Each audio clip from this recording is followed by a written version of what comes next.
pessoal, boa tarde.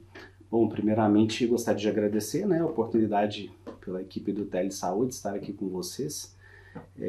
Essa tarde de trabalho, para nós todos, um momento de educação em saúde, que é muito importante para a nossa construção da melhor assistência ao nosso paciente, Meu nome é Emerson, sou profissional do cuidado, é o que eu costumo dizer, Eu sou enfermeiro há muitos anos, médico, e a minha formação toda voltada para o cuidado ao paciente crônico, ao paciente em cuidados prolongados, ao paciente em cuidados paliativos, nosso paciente idoso e, em geral, o nosso paciente, nessas circunstâncias, ele apresenta lesões, e a gente entende que as lesões, as feridas, é sempre um desafio, no dia a dia do profissional, de saúde, visto que a gente tem sempre uma demanda muito grande na atenção primária.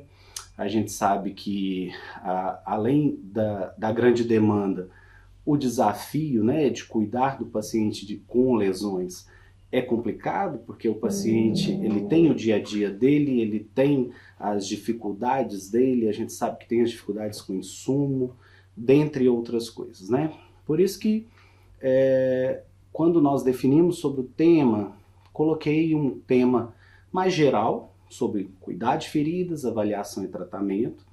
Na verdade, a gente pode estar construindo aí, outros módulos de forma mais específica, com cada etiologia, com tratamentos bem específicos, que eu acho que oportunidades não nos faltarão, para que a gente possa construir esse conhecimento de uma forma mais apurada, Mas a ideia é essa. Bom, o nosso conteúdo, não existe nenhum tipo de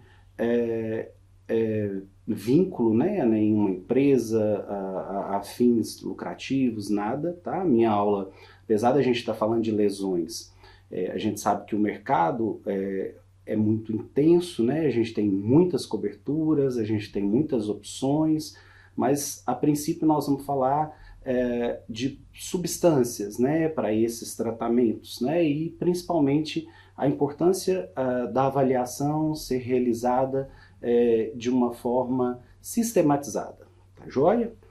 Bom, primeiramente, quando a gente fala em tratamento de lesões, o importante é pensar na definição, na definição clínica. Eu estou trabalhando com um paciente que tem uma lesão aguda ou um paciente que tem uma lesão crônica. Isso faz muita diferença, porque dependendo do tempo de evolução da lesão, a cicatrização ela é muito mais rápida, Uma ferida aguda, a tendência é cicatrizar de uma forma bem mais tranquila. Por quê? A ferida crônica, de forma, digamos que de maneira geral, ela é colonizada, ela às vezes, a influência da cicatrização pelo contexto do paciente, por comorbidades associadas, Então, a ferida aguda, a gente, em geral, é aquela cicatrização esperada, normal, nas fases da cicatrização de uma forma muito bem definida, rápida, e a gente tem aí uma característica de ser menos de 3 meses, fechou, cicatrizou às vezes de uma forma muito simples, Porque às vezes a gente até, o profissional se pergunta, nossa, por que aquela lesão fechou tão rápido, mas eu sempre usei tal pomada e é só a que eu tenho, em alguns pacientes fecha tão rápido. A gente tem que pensar nisso, porque às vezes é uma ferida aguda, eu estou falando de um paciente jovem, eu estou falando de uma ferida que não teve complicações, de um paciente que não tem complicações clínicas, doenças, comorbidades associadas. Então tudo isso interfere na questão da característica da lesão, Então essa cronologia faz muita diferença para que a gente possa pensar em um tratamento, e pensar também na classificação, é uma lesão traumática? É uma lesão cirúrgica? Ferida operatória eu trato de uma forma, as neuropáticas, a lesão por pressão. Bom, isso é importante a gente ter isso de uma forma bem definida, bem sistematizada, né, no nosso processo de assistência, para que a gente possa traçar um plano de cuidados, né? Bom, pensar na profundidade faz diferença? Faz, porque eu tenho que pensar num tempo para granulação, para que aquele tecido possa chegar na altura do nível da pele, eu tenho que pensar na cobertura correta que vai preencher essa ferida, caso seja uma ferida cavitária, caso seja uma ferida mais profunda, né? Então é importante que a gente consiga classificar, é importante que a gente consiga definir essa lesão, para que a gente possa pensar no plano de cuidados baseado nisso, né? Tem uma coisa muito simples que a gente até usa no dia a dia, é falar que não existe receita de bolo para tratamento de lesão. E não existe mesmo, né? É necessário uma avaliação, é necessária essa definição, é necessário uma classificação para que a gente possa definir a forma adequada de abordar, a forma adequada de tratar, né? Bom, é importante, né, a gente entender essa questão de prevalência, né? A gente tem aí em torno de 2 a 4% dos pacientes hospitalizados envolverem lesões durante a internação, principalmente lesão por pressão, né, gente? Isso nos traz, né, uma reflexão sobre a importância mesmo da prevenção, né, do que a gente consegue fazer hoje para prevenir uma lesão por pressão, o que a gente consegue fazer hoje pensando, né, na internação prolongada, onde eu tenho um paciente que tem uma imobilidade, uma síndrome de imobilidade, um paciente que tem contraturas, que usa uma fralda, um paciente que tem essa umidade pela diurese por fezes em fralda, tem a fricção no leito, né? Aquele arrastar do paciente no leito por não usar um dispositivo de mobilização adequado do paciente no leito, de não usar um colchão adequado, né? A gente tem que ficar muito atento no que a gente está prescrevendo com relação à prevenção. Esse dado de prevalência hospitalar ele me chama muita atenção no contexto de prevenção.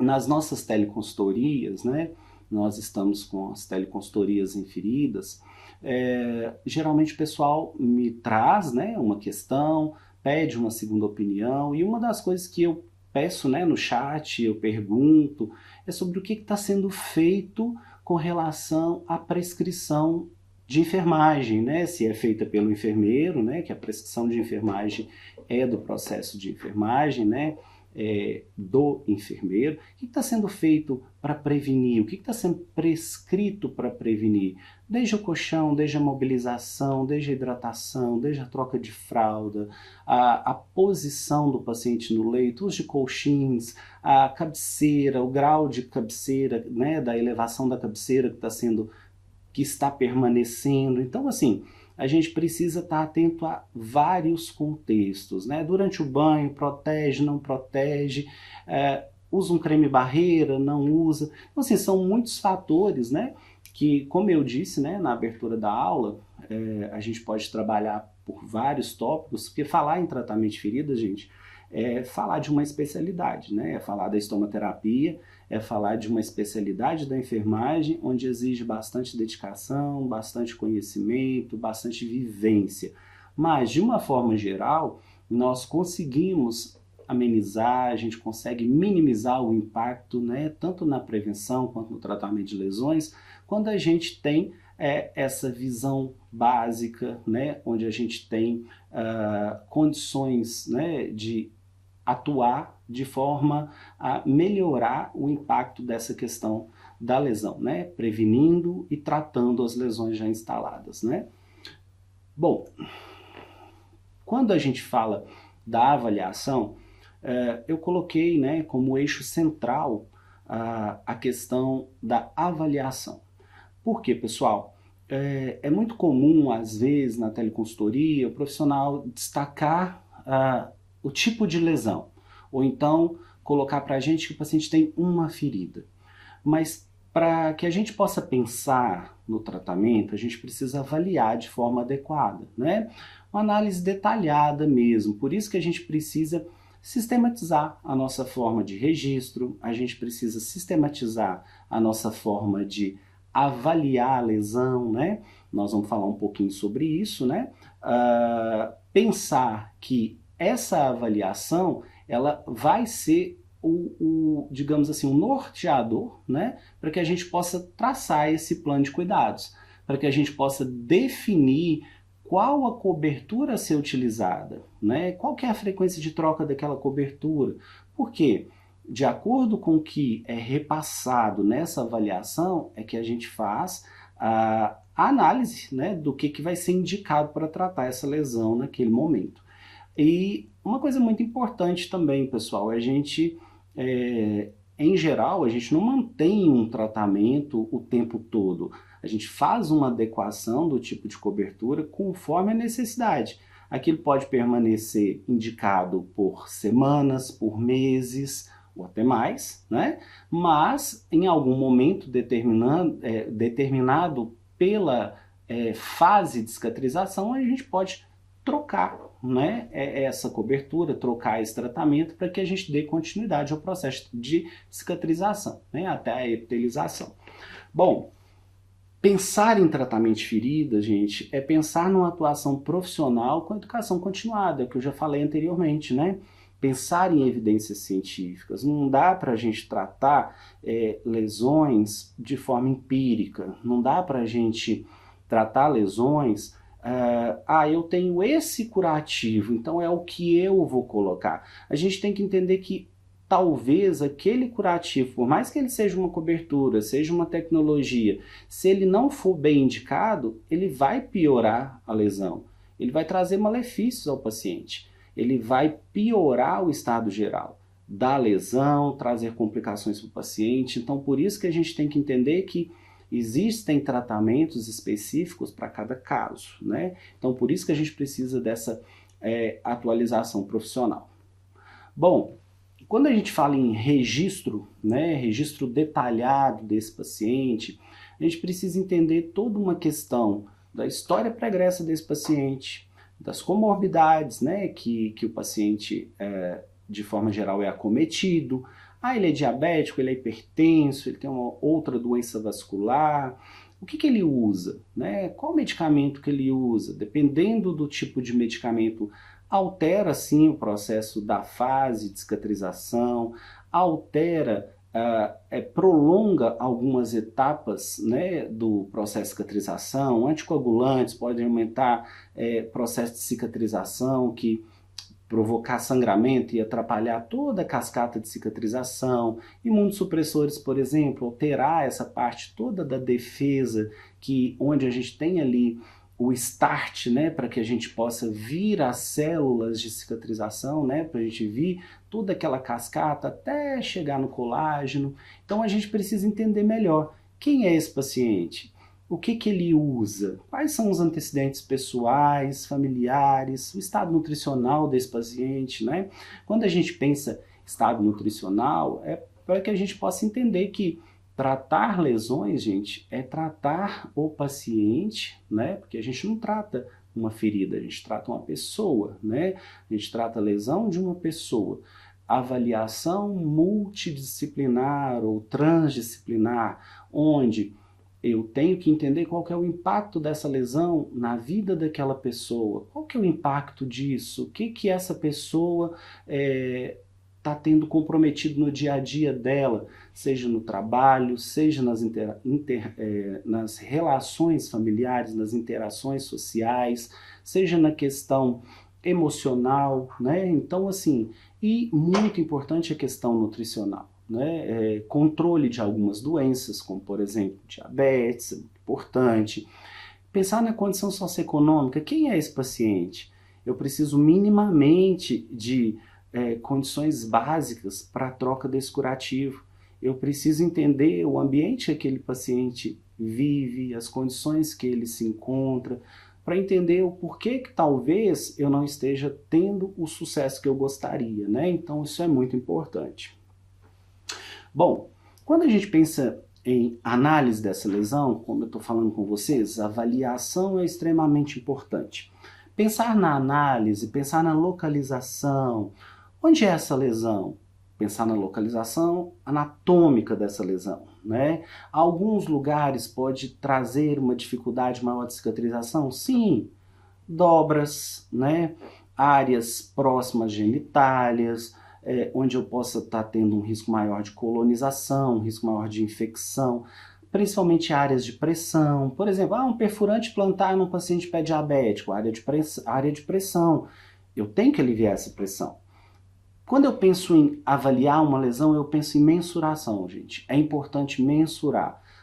Para isso é importante que eu tenha uma régua, de preferência uma régua onde eu possa estar não entrando em contato direto com a lesão. Às vezes a gente tem reguinhas específicas que a gente mesmo faz, né, para que a gente possa ter ali a numeração correta para mensurar e descarta, nada reutilizado, né? Às vezes eu coloco ali um plásticozinho da gazinha, que é aquele plástico estéreo, da parte de dentro da gazinha, que é estéreo, para entrar ali próximo ao leito da lesão. Faço uma cópia, tipo em decalque, né, para tirar o molde da lesão para depois medir. Mas é importante a mensuração. Por quê? É um parâmetro para que a gente possa acompanhar o processo de cicatrização, tá? Pensar na profundidade, pensar em áreas de solapamento, né? Aquelas caverninhas que tem lá dentro da lesão. Para que eu possa mensurar, eu posso usar um suave estéreo, eu posso usar sondas, né? Tipo uma sonda de alívio, eu posso usar aquela seringuinha de 1 ml, claro, sem agulha, para que eu possa introduzir ali, depois verificar quanto de que ela foi até o fundo, volto, mensuro, né? Pensar na cor da lesão, pensar no exudato. Eu gosto de chamar muita atenção com relação ao exudato em todas as aulas, né, em aulas de pós-graduação. Por quê? De graduação, o exudato, gente, ele nos direciona muito. Por quê? Isso é uma informação fundamental. Ferida se trata em meio úmido. Se está muito exudativa, eu tenho que diminuir essa exudação e manter úmido. Se está pouco exudativo, eu tenho que aumentar um pouco essa umidade. Ela está seca, ela está muito seca, eu preciso aumentar um pouco essa umidade para que eu possa promover a cicatrização. Então eu tenho que ter um equilíbrio da umidade. E esse exudato, além de me dar essa informação da cobertura que eu vou usar, o exudato é muito, né, é um critério muito importante, ele ainda me dá sinais de que essa ferida possa estar colonizada ou infectada, através da coloração específica, através do odor, tá? Da consistência. Então é muito importante, inclusive, assim, conversar com o paciente para que ele não troque o curativo antes de chegar na unidade. Por quê? Porque se ele troca o curativo, ele vai mascarar. Eu não estou vendo o exudato da forma como ele é na verdade. Alguém lavou, alguém pôs um curativo limpo, como é que eu vou saber a quantidade de exudato e a condição desse exudato, ok?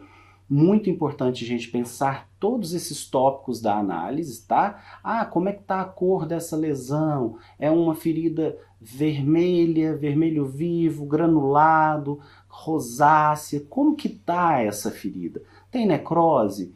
Gente, necrose não é só tecido preto, a gente pode ter necrose amarela, a gente pode ter pequenos pontos de necrose amarela, que são chamados esfacelos, e a gente entende que todo tecido necrosado, ele tem que ser retirado. Por quê? Se tem necrose, a lesão não fecha.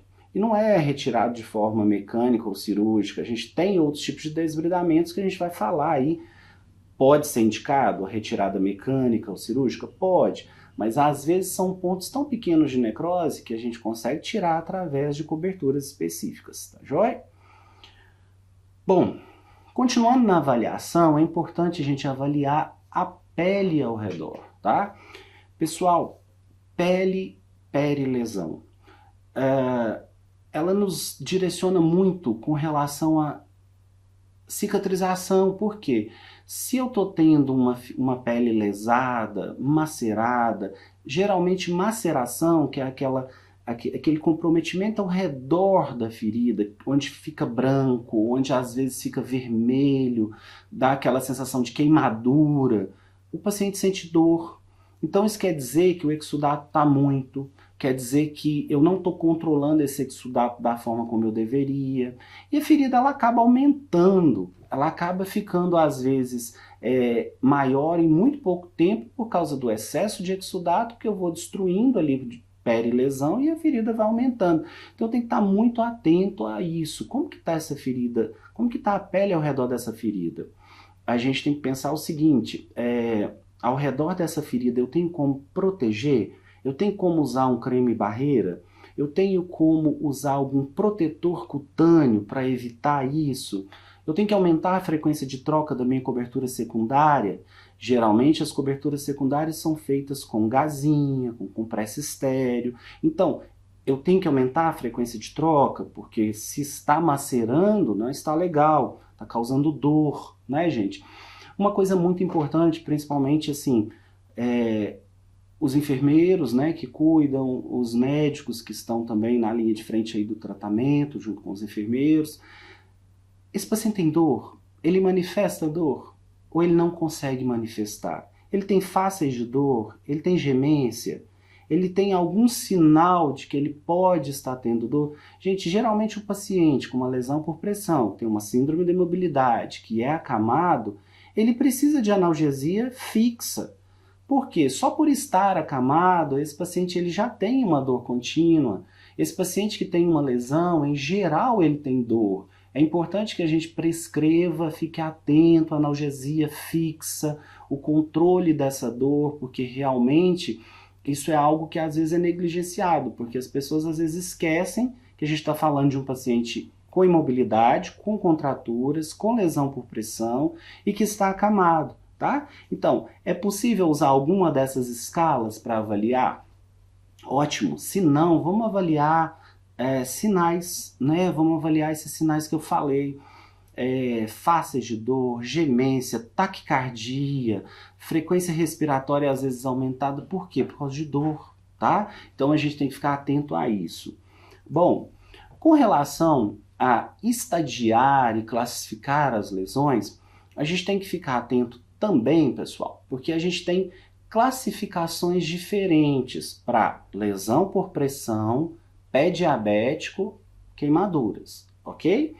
Quando a gente tem também para lesões vasculares, todos são diferentes. Mas importante é que a gente se atente à classificação da lesão por pressão. Primeiro, gente, que o nome correto é lesão por pressão. Não é úlcera de pressão, que já foi um dia, né? Essa nomenclatura ela atualizou já há alguns anos. A gente tem como definição correta lesão por pressão. Não é escara, não é úlcera de decúbito. Muita gente ainda usa essas nomenclaturas antigas, tá? Mas a nomenclatura correta é lesão por pressão, causada, né, por pressão e também por outras questões, não só por pressão, e elas geralmente são estágio 1, 2, 3, 4. Isso aí já é basicamente conhecido, mas o estágio 1, geralmente a pele ela está íntegra, ela não rompeu. Eu tenho um eritema que não desaparece quando eu mobilizo esse paciente. Então ali eu tenho uma lesão de primeiro estágio. Uma lesão de segundo estágio, eu já tenho a epiderme rompida, como se fosse uma escoriação.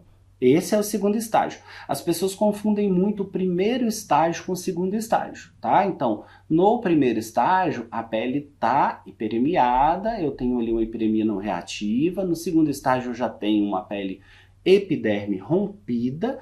E no terceiro estágio, eu já tenho uma perda total da espessura da pele. Eu já tenho ali subcutâneo aparente, tá? Quando a gente pensa em quarto estágio, aí eu já tenho sim estrutura óssea, eu já tenho tendão, eu já tenho fáscia muscular rompida, ali eu tenho um quarto estágio. E também, gente, recentemente a gente tem outras formas de classificar, que seria lesão por pressão não classificável, quando eu tenho o quê? Uma lesão por pressão que já passou ali do segundo estágio. Eu não sei dizer se ela é terceiro ou se ela é quarto estágio, porque às vezes ela está recoberta de tecido desvitalizado.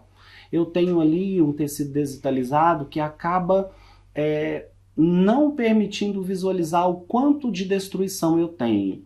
E aí, nesse contexto, eu vou colocar que a lesão é não classificável. Eu não consigo definir se ela é terceiro ou quarto, então eu chamo de não classificável. E quando eu tenho também, gente, uma lesão por pressão tecidual profunda, é quando aquela lesão ainda não rompeu, ou até rompeu ali a epiderme, mas você vê que teve uma destruição tissular grande. Por quê? Porque é como se formasse um azul escurecido, uma pele escura, como se fosse uma bossa, onde eu tenho ali algo que eu falo, nossa, destruiu, mas ainda eu não sei o quanto, tá? E aí a gente chama de lesão por pressão tecidual profunda. Eu não consigo ainda dimensionar, mas eu sei que é profundo pela destruição que eu consigo ver da pele como um todo, tá?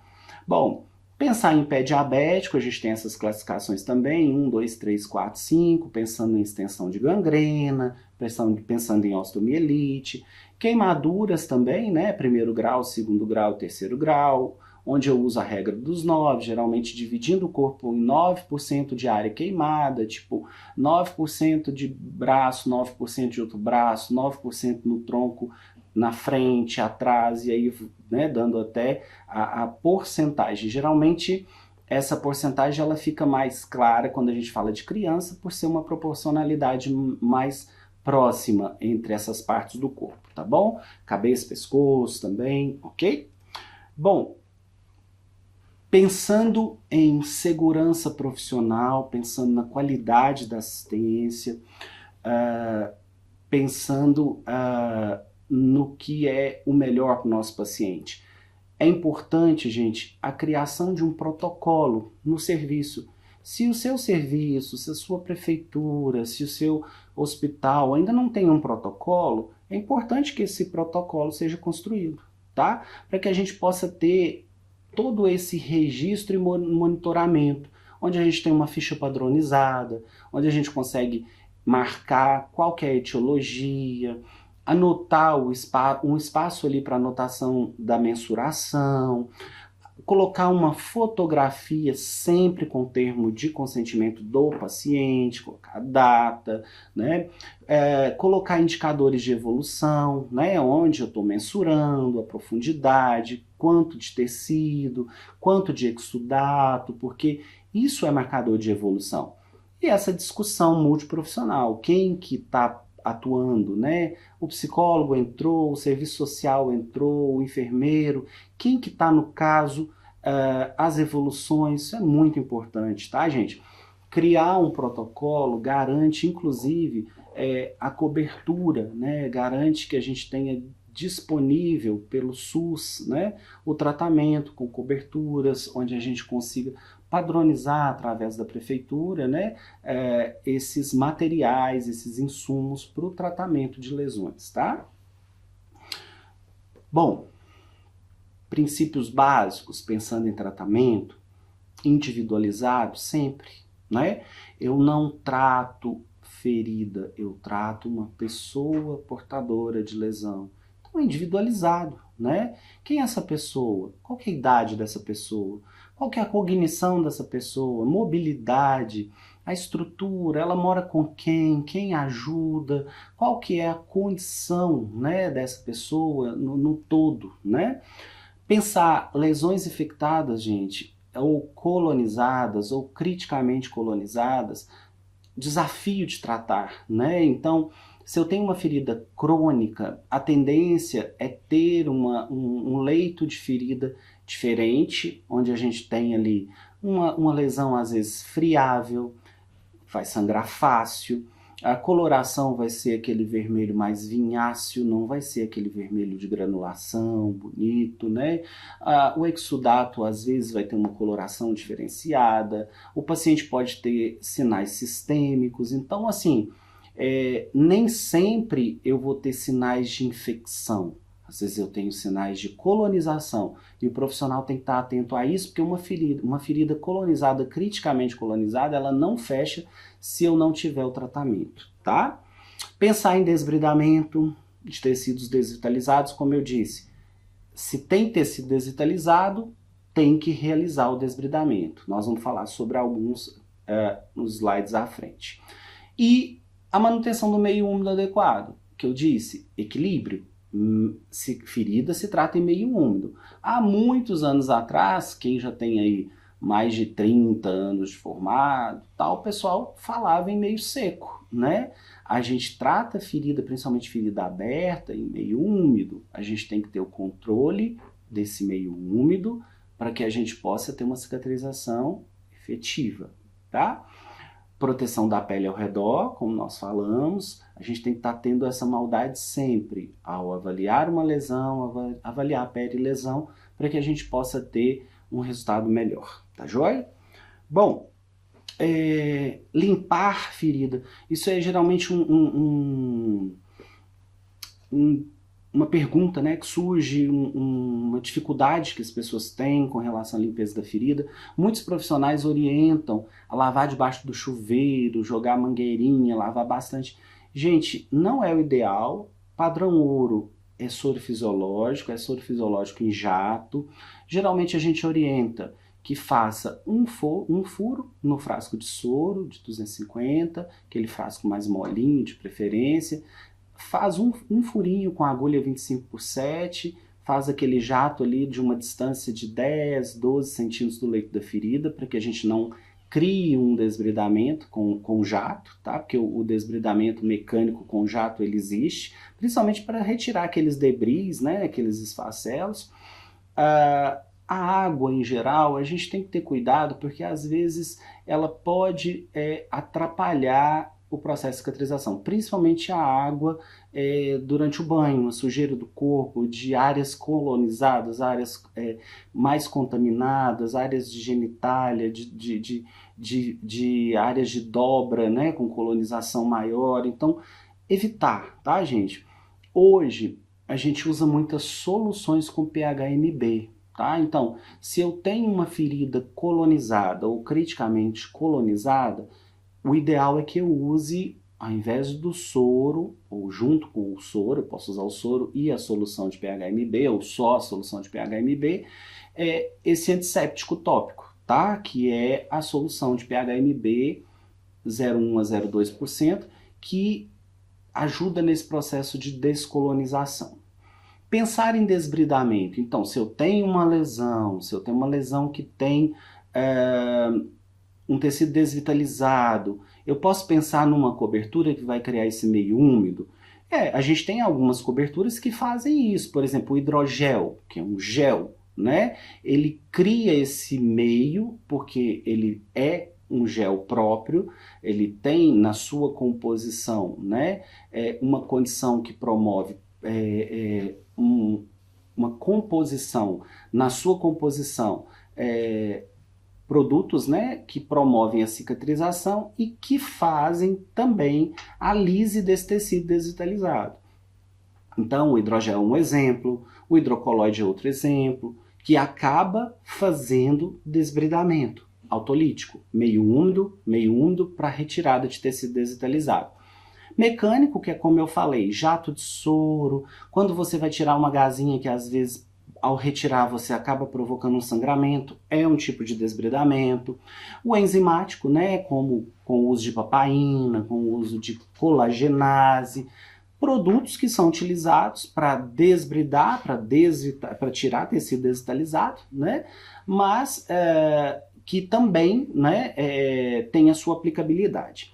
E o cirúrgico, que é quando a gente precisa ali, usando instrumentos cortantes, né, geralmente bisturi, a gente faz ali uma escarificação, uma escarectomia, onde a gente retira aquele tecido desvitalizado através de uso de pinças, lâmina de bisturi, ou às vezes até com a própria agulha. Às vezes, né, aquele tecido desvitalizado, a gente faz ali um joguinho da velha com a lâmina de bisturi para retirada, tá certo? Algumas coberturas, gente, de uma forma geral, né? Emerson, eu tenho hidrocolóide. Gente, o hidrocolóide, a gente tem que ter muito cuidado com o hidrocolóide. O próprio nome já diz.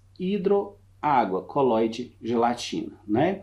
Geralmente a gente usa hidrocolóide quando? A gente usa naquelas fases finais de cicatrização, onde já está granulado, pouco exudato, já está evoluindo para uma epitelização.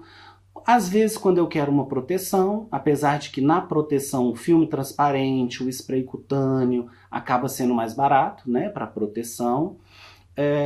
Eu posso usar também, às vezes, como até uma cobertura secundária para ajudar a ocluir, né? Mas o hidrocolóide, se a ferida for úmida, gente, acaba causando maceração. Então tem que ter muito cuidado com o hidrocolóide, tá? Não deixar o hidrocolóide muito grande, porque às vezes vai macerando ao redor e a gente não vê. Recorta 1 a 2 centímetros da borda da ferida. Se vazou, retira, troca, coloca outro. Se vazou muito rápido, não está indicado, porque saturou muito rápido, né? Aí quando eu penso em feridas mais úmidas, aí eu começo a pensar em quê? No alginato e nas espumas, tá? O alginato a gente geralmente utiliza muito para feridas de médio a moderado exudato, tá? Preencher cavidades, fístulas, preencher fístulas, áreas, né, de fístulas. É uma cobertura que ele tem a propriedade de ser homeostático. Quando eu tenho um sangramento, para controlar sangramento, eu gosto do alginato. Geralmente, se a ferida é de médio exudato, o alginato segura bem. A gente tem no mercado alginato e alginato com prata. Qual que é a diferença? A prata, a gente tem coberturas que vão ajudar nessa descolonização, né? A gente tem, além, né, das pomadas, né, a sulfadiazina de prata, que é muito utilizada na atenção primária, mas que a gente tem que ter muito cuidado, gente, porque geralmente se eu tenho uma ferida que já é úmida e eu vou colocar uma pomada, eu vou aumentar essa umidade, então eu vou criar ali um desequilíbrio. E aí, o que acontece? Eu vou estar causando, às vezes, maceração, eu vou causar a piora da ferida. Então tem que ter muito cuidado, tá? A gente tem, por exemplo, entre o alginato e a espuma, a gente tem as hidrofibras também. Hidrofibra com prata, muito comum, bem indicado para queimados, para feridas exudativas de alto a moderado, de moderado a alto exudato, tá?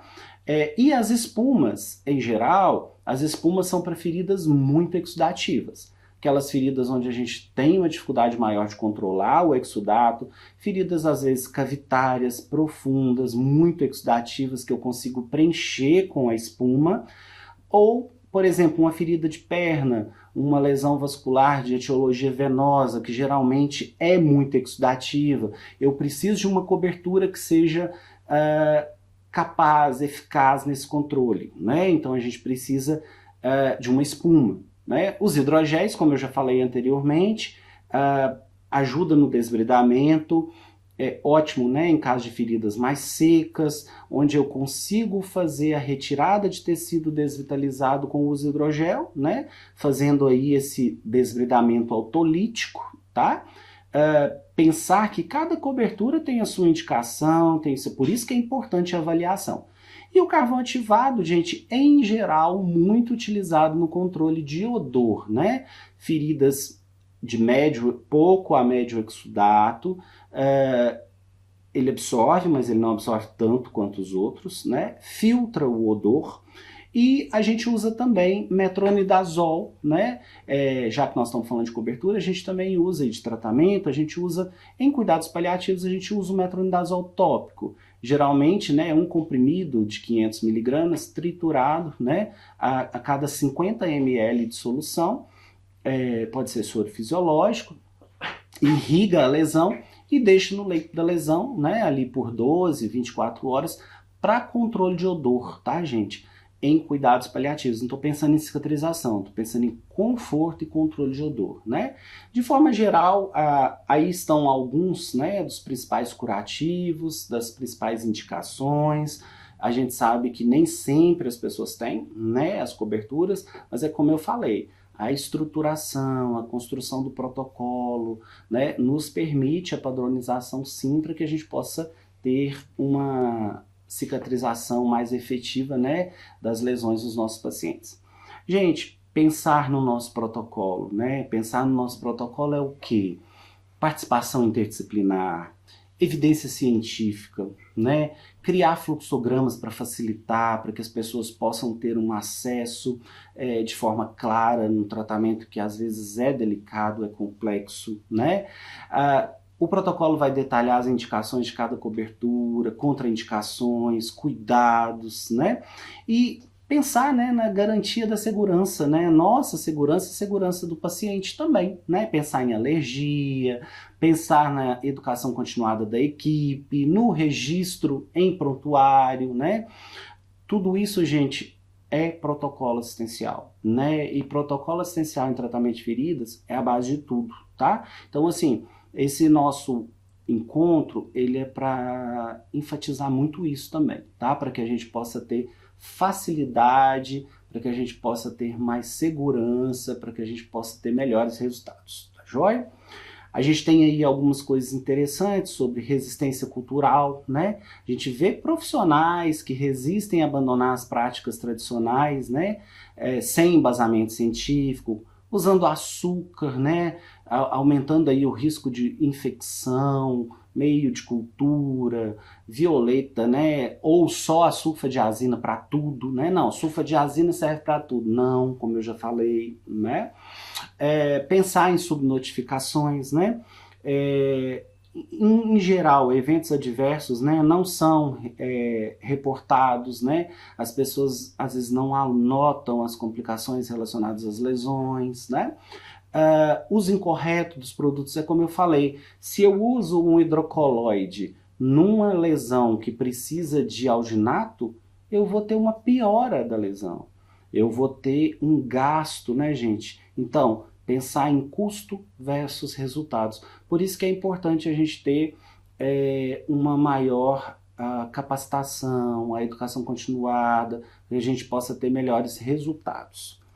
Bom, mas só um exemplo prático, rapidinho, né, gente? O paciente de 65 anos, diabético, portador de úlcera venosa, membro inferior direito, 6 meses de evolução, uma lesão aí de 24 centímetros quadrados, com 70% de tecido desvitalizado, odor fétido, dor intensa. Então, isso aí, gente, eu coloquei mais, né, um histórico, né, da bibliografia consultada. Eu coloquei mais só para que vocês possam entender que é importante esses detalhes na hora de descrever, né?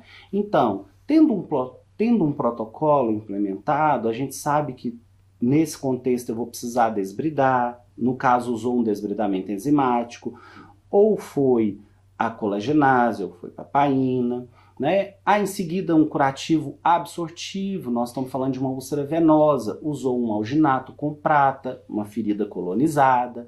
Além disso, pensou em suplementação, pensou em controle da glicose do paciente. Então, assim, coisas que a gente realmente precisa estar atento. E com isso, gente, a gente vai tendo aí um aumento do tecido de granulação, um controle da dor, porque a dor pode estar relacionada ao quadro infeccioso, né? Um controle medicamentoso adequado da dor, e foi necessária a transição para espuma. O que quer dizer isso, gente? O alginato não estava segurando, ainda estava mantendo um exudato maior, a espuma absorve mais, né? E aí, né, um resultado na 8ª semana, a gente já tendo aí uma melhora do tecido, com 90% de granulação, bordas já epitelizando, exudato mínimo, sem dor, e o paciente capacitado para o autocuidado, né? Então isso é importante, essa transição de cuidado, né? Onde não só o paciente, mas o familiar ter condições de ajudar nesse contexto, visto que nós estamos falando da atenção primária, dos recursos da atenção primária, né? Então, muito importante. Só para ilustrar mesmo, né, gente? Bom, pensando, né, gente, quem é esse profissional que trata a ferida? Quem é esse profissional que ajuda nesse manejo de situações tão delicadas, né, que são as feridas? A gente, então, tem um profissional especialista e seu papel vai além do conhecimento técnico, tá, gente? É tornar-se multiplicador de conhecimento, porque a gente entende que tratar feridas é essencial. Os profissionais, independente da formação, os profissionais de saúde precisam ter conhecimentos mínimos e básicos para identificar iatrogenias, para melhorar o tratamento, para implementar tratamentos adequados, né? realizar consultorias, mensurar resultados de intervenções, participar de pesquisas clínicas e atualizar-se continuamente, né, gente? Porque é tanta coisa, é tanto tratamento, é tanta coisa nova que aparece. O profissional, o estomaterapeuta, ele tem que estar se atualizando e é nosso papel, né? Por isso que hoje estar aqui com vocês me traz parte, né, da importância do meu papel enquanto estomaterapeuta especialista em tratamento de lesões, tá joia? Aí estão as nossas referências utilizadas, né? O livro Feridas Como Tratar, né? Grande parte da minha aula, né? Terceira edição. E a gente recomenda de forma adicional também a SOBEST, que é a Sociedade Brasileira, a Associação, perdão, Brasileira de Estomaterapia, né? E só para finalizar, né, gente, trouxe uma mensagem que eu sigo acreditando que o cuidado deve ser sempre compartilhado, para que ele possa chegar a quem dele precisa, né? Então, como eu disse no começo da minha aula, eu me considero um profissional do cuidado, tá? E preciso que esse cuidado chegue aonde precise. No cuidado paliativo a gente fala muito um dia de cada vez, tá? E nas lesões não é diferente. A gente tem que entender que a expectativa da cicatrização é muito grande, mas a gente precisa viver um dia de cada vez, esperar, são etapas, são desafios e é preciso toda uma disciplina, é preciso toda uma dedicação, é preciso todo um alicerce para que a gente consiga melhorar a condição do nosso paciente, tá joia? Pessoal, é isso, a gente vai abrir para as perguntas, agradeço imensamente, né, a atenção de todos.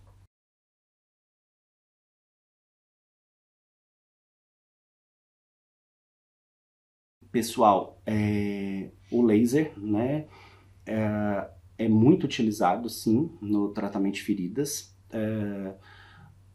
Hoje em dia, de forma muito mais difundida.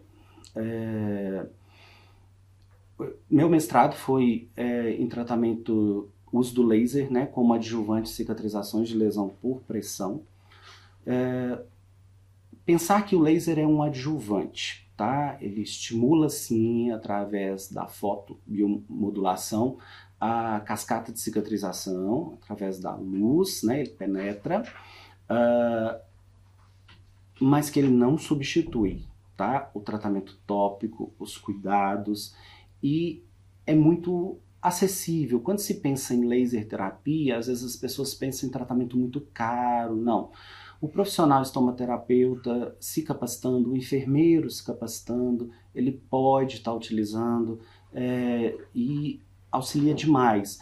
O laser, além de ajudar na cicatrização, controlar a dor, acelera muito a cicatrização, mas lembrando, adjuvante, né? Já a câmara hiperbárica é um tratamento já mais caro, restrito ao ambulatório, hospital, né? Resultados fantásticos, né? Onde a gente tem ali uma concentração, através daquela câmara hiperbárica, uma concentração de oxigênio. Ainda tem uma dificuldade por ser mais caro, acesso mais hospitalar, profissionais capacitados, que são os hiperbaristas, são mais restritos, mas é muito interessante também, sim, muito utilizado.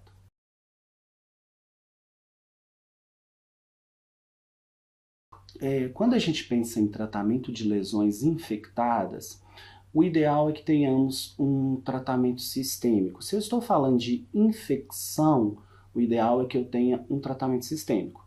Antibiótico terapia oral. Poucas vezes eu vou ter bons resultados utilizando pomadas ditas antibióticos tópicos para um tratamento de ferida. É como eu disse na aula, se eu tenho uma ferida colonizada ou criticamente colonizada, eu tenho que usar meios para descolonizar. Seria melhor utilizar um antisséptico tópico, utilizar uma cobertura, uma tecnologia que tenha prata na composição, e não um antibiótico tópico. Se é infecção, além desses insumos para descolonização, eu preciso de antibiótico sistêmico, tá? Utiliza-se? Utiliza-se. Eu acho que a aplicabilidade é que às vezes não é tão indicada, tá? Quando a gente fala de Bepantol, nós estamos falando de creme barreira, tá, gente? Então, assim, proteção, perilesão, proteção de pele, né? É o mais importante nesse caso com esse tipo de produto, não na ferida, tá? Jamais. A gente está falando ali, às vezes, de uma dermatite associada à incontinência, né? Que é um outro tema fantástico para a gente ter uma aula só disso, né? Que são as DAIs, né? Dermatites associadas à incontinência. Então, pensar num produto creme barreira é para perilesão ou para prevenção de assaduras, né? De dermatites e não para tratamento de feridas. Olha, a gente tem um tipo de queimadura, né? Aí a gente vai, em geral, a gente vai depender da extensão do queimado, né? Então, assim, eu vou tratar como queimado, né? E dependendo da extensão, pode sim ser necessário intervenções cirúrgicas prévias, dentre outras. Vai depender da extensão causada pela queimadura. Pessoal, eu agradeço mais uma vez, né? O nosso momento, né, de educação em saúde, agradecer a equipe de Telesaúde, agradeço a atenção de todos vocês. Excelente tarde para todos. Obrigado.